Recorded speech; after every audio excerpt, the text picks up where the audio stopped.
It has been an eventful start to the season for the Ottawa Senators, to say the least. So what do we think about their prospects to beat the Wild on Saturday in Sweden? We'll discuss with the vibe captains of Locked On Senators on today's episode of Locked On Wild. You're Locked On Wild, your daily podcast on the Minnesota Wild. Part of the Locked On Podcast Network, your team every day. Hey, this is Brandon Duham, and this is Locked On Wild. What's up? What's happening? Welcome into another episode of Locked On Wild, your daily Minnesota Wild podcast. Part of the Locked On Podcast Network, your team every day. Thank you, as always, for making Locked On Wild your first listen each and every day. Make sure you subscribe on YouTube and your favorite podcast platforms, and make sure to follow our friends at Locked On Senators as well, so you don't miss out on any elite content leading up to Saturday's game in Sweden. Today's episode of Locked On Wild is brought to you by Game Time. You can download the Game Time app, create an account, and use code LOCKEDONNHL for $20 off your first purchase. On today's episode, we discuss the Ottawa Senators start to the season that has featured a GM firing, a player being suspended for gambling. You name it, we've seen it from the Senators so far this season, so we'll talk about that. We'll get you geared up for Saturday's game against the Ottawa Senators. My name is Seth Topal, host of Locked On Wild, and as mentioned, the vibe captains, Brandon Pillar and Ross Levitan of Locked On Senators are here. Fellas, what's happening? Well, Seth, we had a roller coaster ride of emotions in the first game of the Global Series in Stockholm, Sweden at Avicii Arena. The Ottawa Senators got off to a 4-0 start. The Sens fans that were there were treated to a hot start. Everybody's loving it, vibing. But then the Red Wings fans that were there got to clap back with 4 unanswered goals in 8 minutes in the second period. And this one goes all the way to overtime. But thank goodness, Timmy Superstar, he closes this one out with the home run right down the middle, beats James Reimer with seconds left in overtime. Because, Seth, I don't think you'd see smiles on my or Ross's face if the Ottawa Senators had lost 5-4 to overtime to the Detroit Red Wings, a crucial division rival up against Ottawa there. So that was a good one for the Sens to win, that's for sure. And yeah, it's becoming more of a rivalry now, obviously, with the DeBrincat trade and then kind of the comments here and there. And then on the first game, Ridley Gregg, who wasn't playing yesterday due to injury, put maybe the hit of the year for the Senator season so far on DeBrincat, got called for a penalty. At that point, Ottawa was leading 1-0 in the game, and then that kind of changed the momentum, not only for that game, but for the next couple of weeks. As you mentioned, a couple of the off-ice instances, Pierre Dorion's firing ultimately because they lost a first-round pick due to negligence. So it really is kind of been a comedy of errors off the ice, and it's great to see them kind of get it back a little bit, slow and steady. They beat Toronto last week. They beat Calgary, so they've won 3 of their last 4, but still find themselves at the bottom of a very competitive Atlantic division. Let's start with the Pierre Dorion situation, because obviously this stems from an incident that was a couple of seasons ago in which there was a failed trade by the Vegas Golden Knights in which the Senators were involved, and there was a no trade list. That did it exist? Did it not exist? You know, there's a lot that goes into it, but you end up having the GM fired, and I was actually surprised by the new Senators owner's comments in regards to, like, I haven't talked to the NHL about this. Like, they never told me as the onboarding process was going on that this was a thing. And so were you guys surprised, Pilsy, were you surprised that the NHL decided to throw this punishment on the Sens, even though they decided not to mention it to the guy that was coming in to take over? Seth, the issue is the timing of this all. Like you mentioned, that trade happened years ago where the Senators traded Evgenii Dadonov to the Vegas Golden Knights, and then Vegas wanted to deal him at the deadline to clear some cap. Anaheim was more than happy to take the cap for a draft pick. But after the trade had been gone through, and apparently NHL registry was like, whoa, this guy's got a no trade list. And Vegas is going, well, we didn't know about that. So Pierre Dorion kind of mentioned that, hey, I was doing so many things. It would have been nice to have a president of hockey operation, which the Ottawa Senators do have now, and Steve Staios, who is also interim GM, but just someone to kind of double check things over. I don't know how that gets swept under the rug, or what happened that trade list was not properly conveyed to the Vegas Golden Knights and then further on the Anaheim Ducks. But the issue is, Michael Andlauer, he did know that there was an investigation going on. He knew something was going on there, but he was told by whoever, part of the selling group, I'm not sure who exactly told him it, but that it was not a big deal or not an issue. And as Michael Andlauer said in his press conference, I don't know about you guys, but a first-round pick is kind of a big deal here. And especially when you put that on top of the Shane Pinto suspension, first ever NHL player suspended for gambling, and not a tiny suspension, 41 game suspension. It was just piled on bad news for Michael Andlauer. But I will say, Sens fans did kind of support Michael Andlauer in the way he said it, because he's sitting here being like, why is this all coming on me? A trade that happened years ago that I wasn't a part of.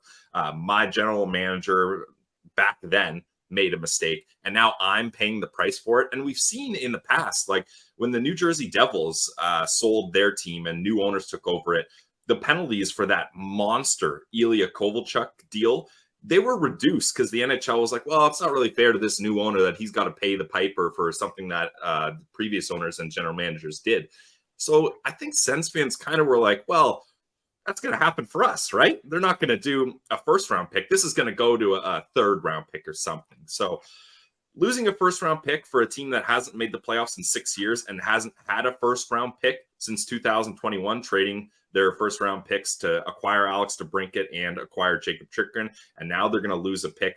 The bright side is they get to decide whether that first-round pick is going to be in 2024, 2025, or 2026. So that's at least a bit of a bright side if you're looking for silver linings here. But ultimately, Michael Andlauer looked at that situation and said, if Pierre Dorion isn't able to kind of make sure a trade goes down properly and conveys that there's a no trade list, not sure the confidence level he had in him moving forward. And that was kind of the straw that broke the camel's back on that one, which is unfortunate because Pierre Dorion, good guy. He's been on our show multiple times, always gave us good, honest answers, was great to talk to, was a really personable human being. So we wish him the best, but it was time for a new era of Ottawa Senators management to begin here.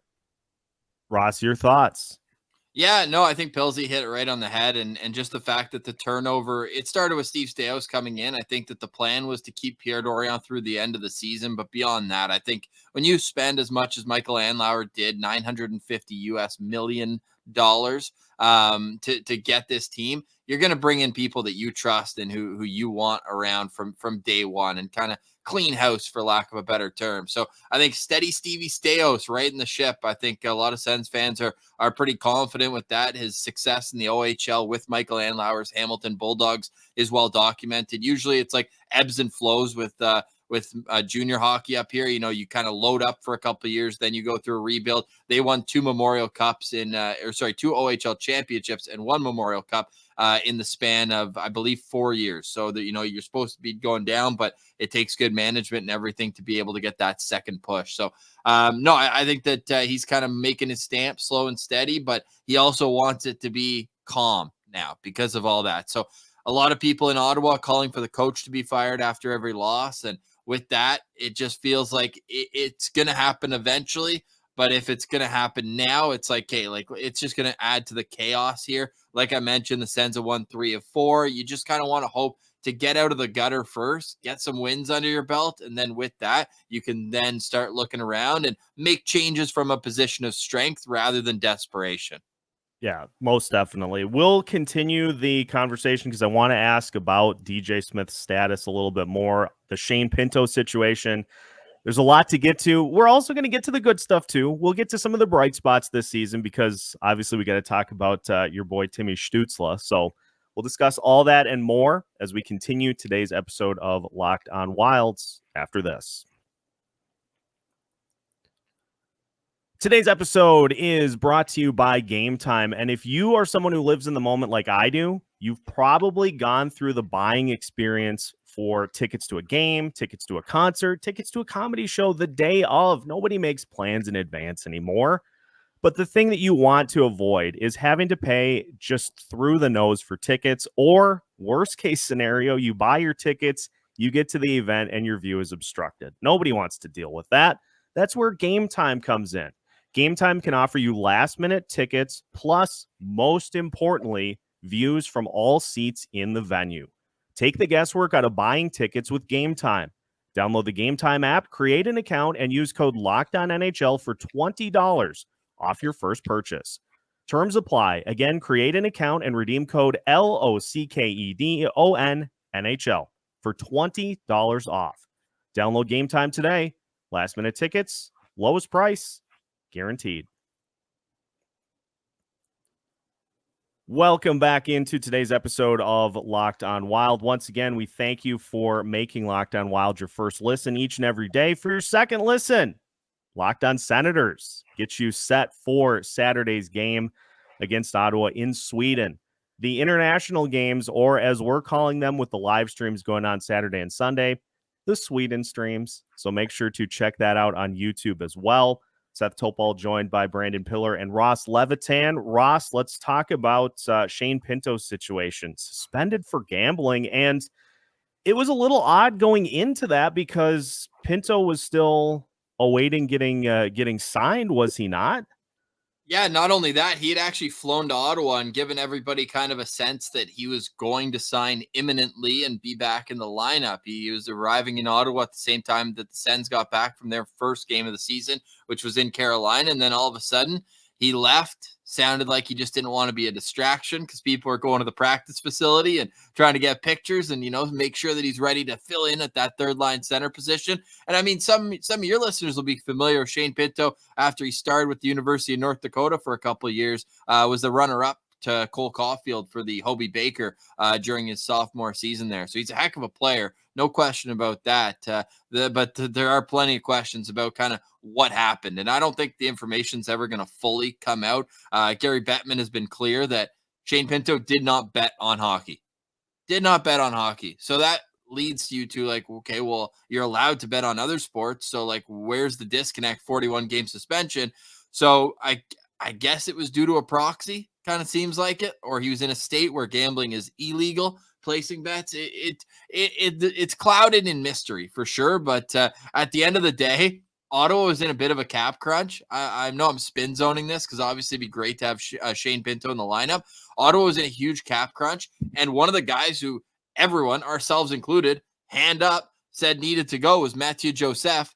Mathieu Joseph is like fourth in the NHL in 5-on-5 points this year.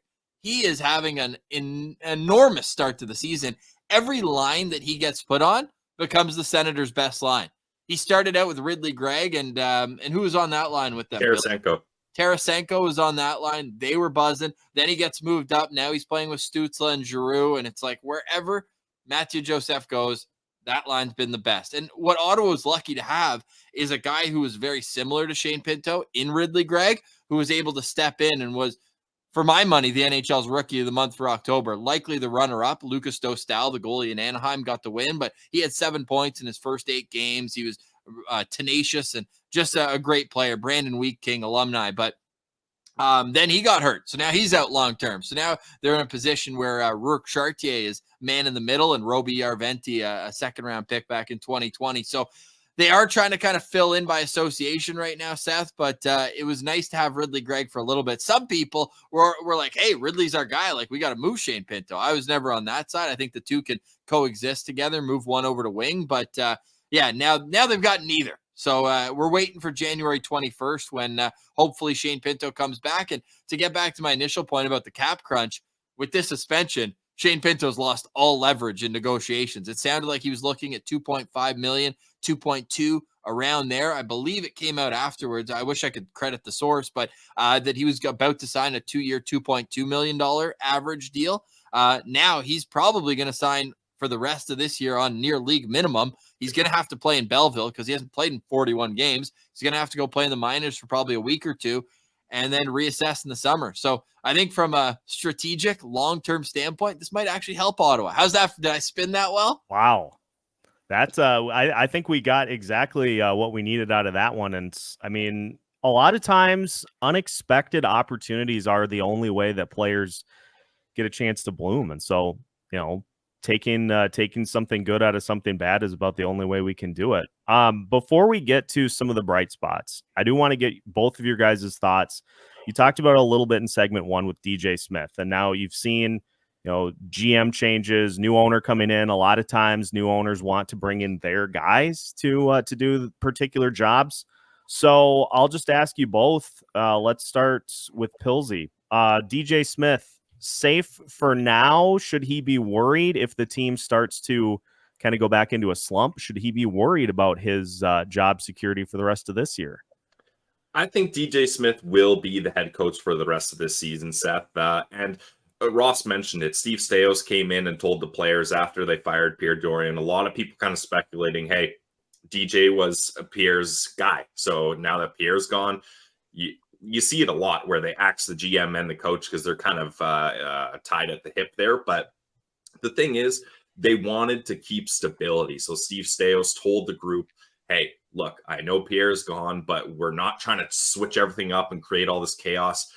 He believes that the players still are buying into DJ Smith. It's not like DJ has lost the room, which a lot of the time happens with coaches. And you're like, okay, you got to switch things up here. And then the players, they've been backing up DJ. Sens fans, a lot of them unhappy with DJ, the fire DJ chants happening in the crowd. And Brady Tkachuk and Claude Giroux, the two probably most respected players on this team, fired back in the media, kind of telling fans, hey, this guy's our coach. We still want to play with him. You can chant all you want, but he's here to stay. And I think that is a good thing because they're going to bring in a new GM eventually, and that GM's going to want to bring in their guys. So for me, what's the point, Seth, of firing the GM, firing the coach, having interim GM Steve Staios hire a coach, and then the new GM is going to come in and will be like, well, that's not my guy. I want to bring my guy in. So I think DJ Smith is safe for the rest of the season, regardless of how the record goes. If we start to see that the players are kind of disinterested and not really buying into his process anymore, that's a different story. But for the time being, the leadership group is buying in. They're backing him up. So Sens fans can say fire DJ all you want, as loud as you want.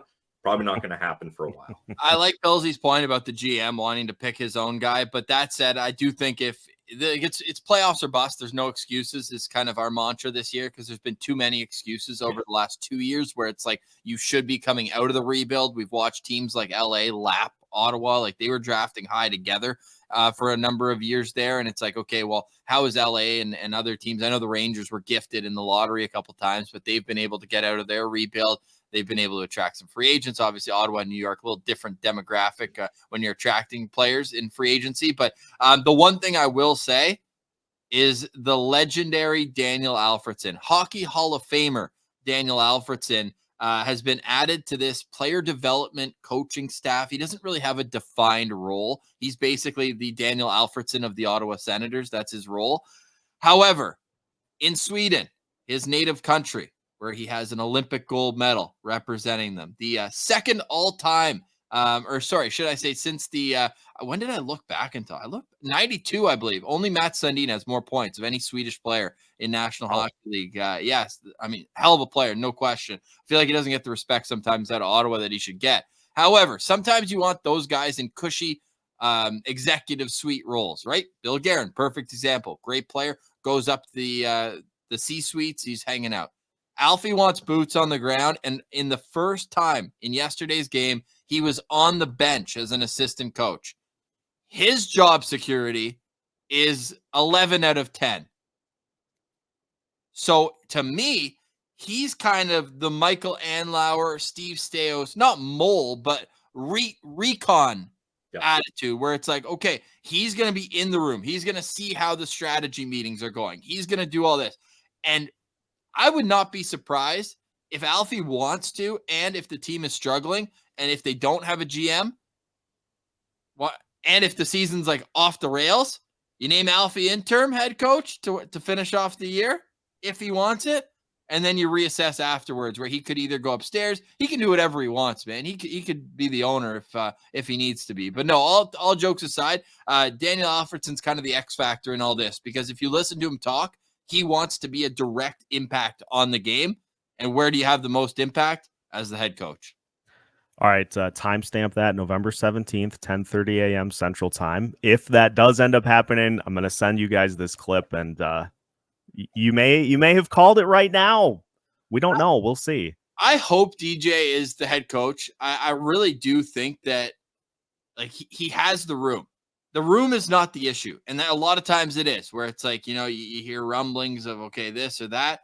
It's just the strategic aspect on the ice is so simplified. It's always dump and chase. And that works when you don't have a skilled team. But when you have guys that like holding on to the puck, dump and chase is just not good. Their defensive zone is a complete mess. But that, to me, it almost feels like you could change the assistants and coaches and kind of like looked for more X's and O's guys for that. So I'm not advocating to fire DJ. I understand the fans that do want to move on. He's the 6th longest tenured head coach in the league, and he's never sniffed a playoff game. Everyone else above him, 3-time Stanley Cup, 2-time Stanley Cup, right? Like the resumes are quite stark in contrast, but yeah, for now he's the head coach. And I mean, we'll see how long that lasts. X's and O's and bad play in the D zone. Boy, that sounds familiar. I laugh because at least we can get a save every once in a while. Oof. Yeah, we're down bad. We're going to finish with the good, because obviously there have been some good things that have happened for the Senators so far this year. And so we'll talk about surprise players, breakouts, all that as we finish today's elite crossover episode between Locked on Wild and Locked on Senators after this. All right, Wild fans, we get a great opportunity to chat every day, you and I. We get fired up together after wins, and let's be honest, we get fired up after losses too. Plus, who starts, who sits. I'm thankful for that connection that we have as a group, and today I want our chat to be a little more personal. I just learned that you can get a 1-year supply on ED medication. You realize what that means, right? Bring on that extended travel. Bring on the next natural disaster or supply chain issue. You'll be covered, my friends. You don't have to worry about whether or not you can refill your generics for Cialis, Viagra, or Revito prescriptions. And this is possible because of our friends at Jace Medical. Go online right now at jacemedical.com to receive your 12-month supply on your daily medication. Remember to use promo code LOCKEDON at checkout for an additional discount. A verified customer had this to say about Jace Medical. I am thankful for this service. Supply chain issues caused me to have to cut pills in half just to have them. I ordered most of my daily meds with a year's supply. I also ordered the antibiotic kit. I feel secure now. Prices are lower than local pharmacies. I highly recommend this for everyone. If you or someone you love would get some peace of mind by having a year's supply of any daily medication, go to jacemedical.com to see if it's offered for you. Remember to use promo code LOCKEDON for $20 off your purchase. Final segment of today's crossover episode of Locked on Wild and Locked on Senators. Once again, we are your team every day, and we thank you for tuning in to today's episode and making Locked on Wild and Locked on Senators your first listen each and every day. All right. Let's get to some bright spots. Let's hit some positivity here as we gear up for Saturday's game. So let's talk about breakout players so far for the Senators. Pilsy, who's been the breakout player most surprising for you for Ottawa this year? Well, most surprising for me, and Ross already kind of touched on it, but it deserves kind of echoing, is Matthew Joseph. This guy, I had said it over and over confidently. They got to move Matthew Joseph to clear up space for Shane Pinto. He's the guy. He had no even strength goals last season. None. It was wild. And now he's becoming an even strength champion. As Ross said, he's one of the top even strength point getters in the entire league. He's got 13 points in 14 games. He's using his speed to be effective. He looks good on the penalty kill. Every line he gets put on, he's doing well. that contract is starting to look a lot better. He's making just under $3 million for a couple more seasons. And the thing about Matthew Joseph, he's very versatile. You can put him on the third line and he can excel. You can put him on the second line. You can put him even on the top line with the big boys, and he can help them score. So the biggest surprise and biggest bright spot for me so far is Matthew Joseph. Did you tell Seth how many 5-on-5 goals Matthew Joseph had last year in 56 games? None. 0. None. Seth, he had 3 goals last year. He had 1 on the power play, 1 shorthanded, and 1 killing a 3-on-5 shorthanded. So he had 3 goals, all at different strengths, none at even strength. Yeah. This year, he's already past that. It's amazing. And you'll notice him right away on Saturday because his speed is one of those factors that just jumps out to you right away. And a heck of a player for sure. Ross, would he be your breakout player as well, or do you have another name? Yeah, like he's my breakout player, but in terms of surprises, and maybe it's not based on what he's being paid, but Vladimir Tarasenko has come in here and taken any sort of preconception that people have had about him as being just a shooter and thrown them out the window. He's been probably one of the better playmakers on the team. He's been setting up teammates. He's been hard on the forecheck. He's been one of those guys who battles down low and comes out with loose pucks. He's thrown a couple nice hits. Like he is like the quintessential middle six guy at this stage in his career where he can obviously his shots elite. He's had, I think, 1 or 2 wristers that just beat the goalie clean. But for me, it's just been Tarasenko's ability to fit in a new environment. People didn't really know what to expect after you spend your whole career with one team. You get traded at the deadline. Obviously, that's a bit of a jumbled situation, moving your family and everything. But he's come in here on a 1-year prove-it contract for $5 million, and he's been everything that you could ask for is more. Like Pilsy said with Joseph, Tarasenko, same thing, versatile. He's played on all 3 lines this year. You're not putting him on the 4th line, but every other line he's been on, and he's been really impressive to me. And just to give a quick shout-out to someone else who came over at the deadline, Jacob Chychrun on the back end, leads this team in average ice time, had to step up when Thomas Chabot got hurt.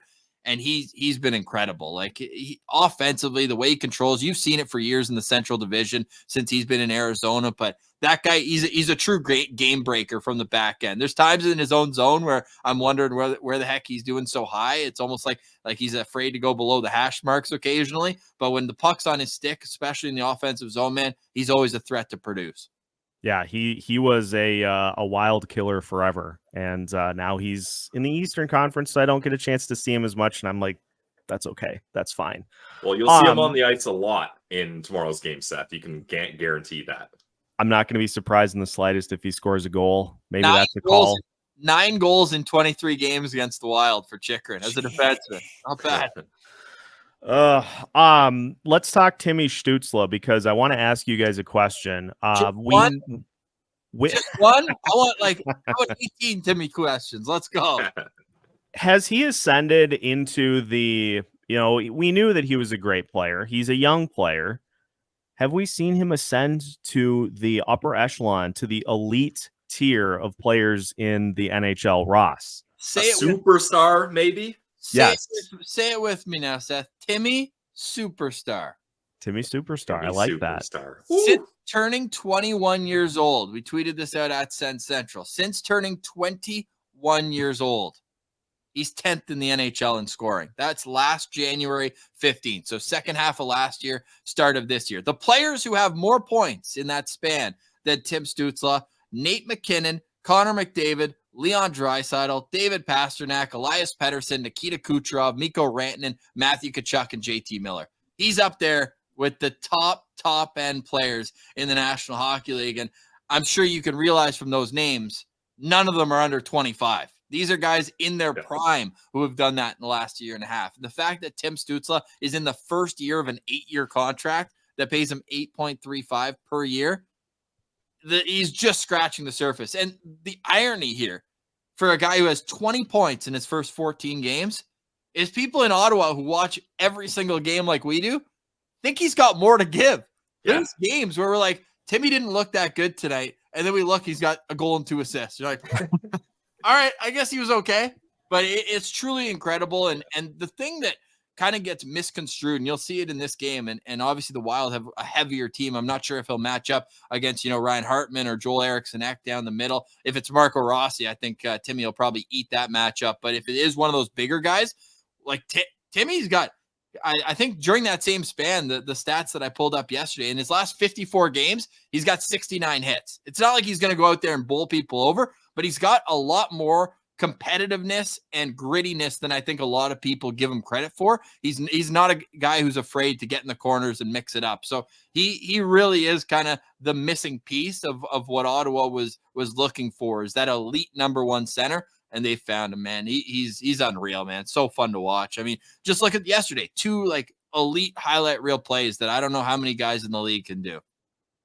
Yeah, just getting that spring training swing in before baseball season starts. Well, Seth, did you see his assist on Brady's second goal? Like after getting tripped, and look, Timmy, he does have a tendency to go down a little easy, and he also has a tendency that when he goes down, he looks at the ref, waits for a call.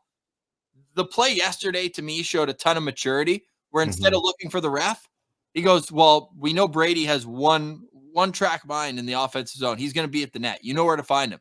So he's like, if I can get the puck on net, Ben Sherratt's stick may as well have been invisible. He didn't use it at all, breaking up what wasn't a hard pass.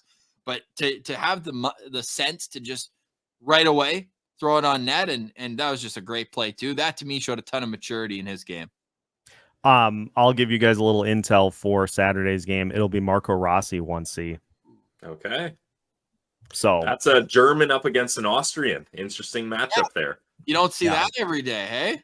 Yeah. No, and it'll be fun because we've seen a lot more Bulldog from Rossi this year. He's obviously playing great so far to start the year, which I think is one of the big checkpoints for this season. One of the goals for this Wild team was to just get it to where he looked like he belonged at the NHL level, and he has more than done that. So whether or not he can take that same level of leap that Timmy Stutzle has to where he is certified elite, we'll have to wait and see. But I think people in Ottawa are cheering for that, man. Former Ottawa 67, Marco Rossi. Everyone, was really upset with how he had to miss a full season. So it's great to see him back and taking the next step that everyone knew. Like his last year in Ottawa with the 6-7s had 123 points. Like this guy is certified skilled. So great to see him doing well. And he supplied the quote of the year for me. After one of his better performances, he said straight up after the game, he said, I just come in here every day and just try to do my best. It's like, how can you not love that? How can you not be on board with that type of sentiment? And so I have used that as the quote of the year for this Wild team is, hey, just come in, just do your best. If it's not enough to win, at least you tried. That's all you can do. Our quote of the year came just before the season when Elliot Friedman asked Tim Stutzle about Alex DeBrincat leaving. And Timmy said, if you don't want to be here, we don't want you. Yep. Bye.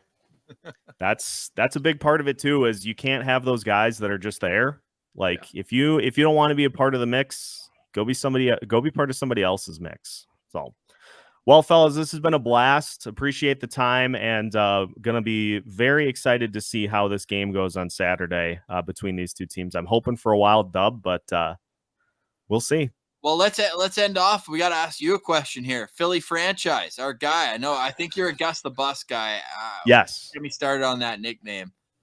What the heck is going on with him, man? This guy was fourth in Vezina voting last year. Sens fans were watching very closely with Cam Talbot, inconsistent. And now Cam Talbot looks like he's having a resurgence in LA. So maybe the common denominator is the defensive structure in Ottawa, just saying. However, what the heck's going on?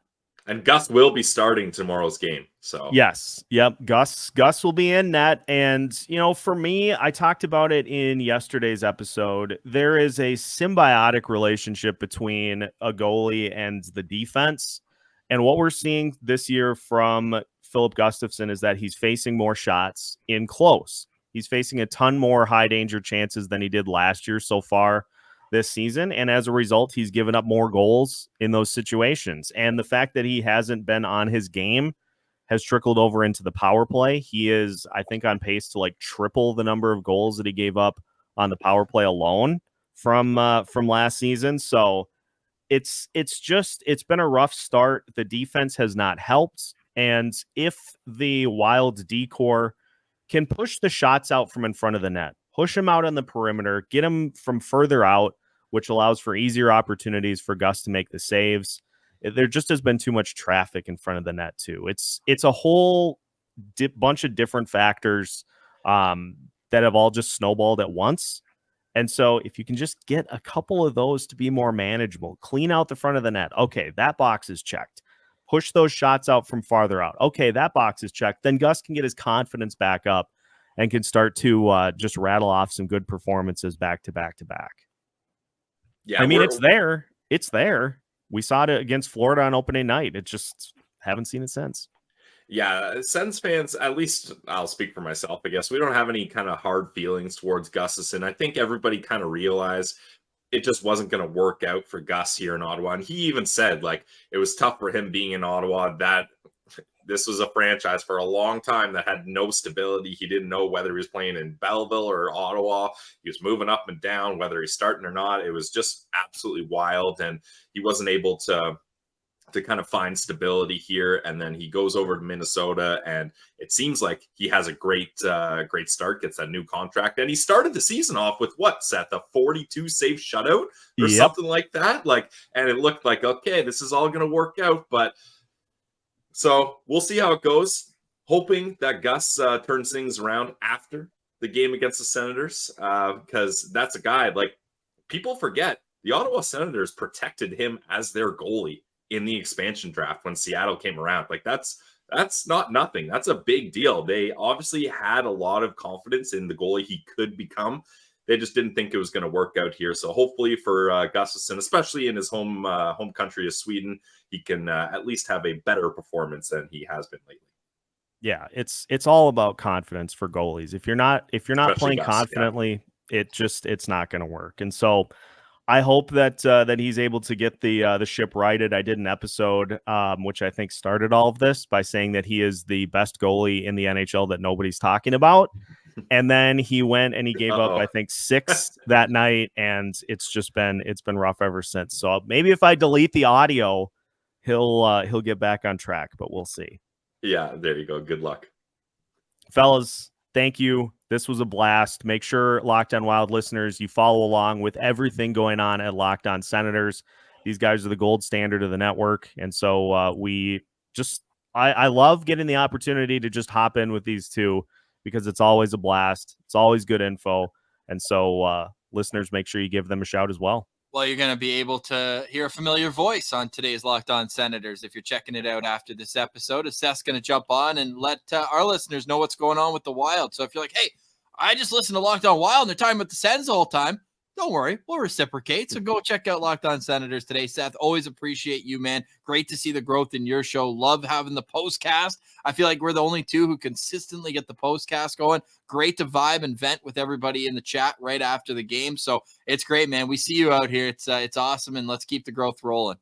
Yeah, let's all rockets to the moon, fellas. A blast. And listeners, we'll catch you for plenty of content this weekend, so make sure you subscribe to Locked On Wild so you don't miss out, because we'll have you covered for both games, pre, during, and post.